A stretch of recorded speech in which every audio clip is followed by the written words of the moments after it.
જય માતાજી। મારું નામ છે મનોજભાઈ ચાવડા, ગામ સોંદડા, શીતળા માતાના પૂજારી। અહીંયા શીતળા માતાનું મંદિર છે, બહુ ઘણા વર્ષો પહેલા પુરાણું છે। અમારા બાપ દાદાની પણ એના સેવા કરતા આવતા હતા। આ મંદિરનો મહિમા એવો છે કે શીતળા માતાજીનું મંદિર છે, એમાં શ્રાવણ મહિનામાં આખા વર્ષમાં 3 સાતમ ભરાય છે। એમાં શ્રાવણ મહિનામાં 2, એક અંજવારિયામાં અને ઉજવારિયામાં, અને ચૈત્ર મહિનાની સાતમ જે પણ અહીંયા ઉજવાય છે।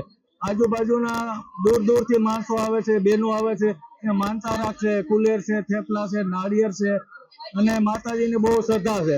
એમના પગ દુખતા હોય તો પગ ચડાવે છે, આખું દુખતું હોય તો આખું માટે પણ માનતા રાખે છે, અને બધાને પૂરી શ્રદ્ધા છે, અને માતાજી બધાને સારું કરે છે।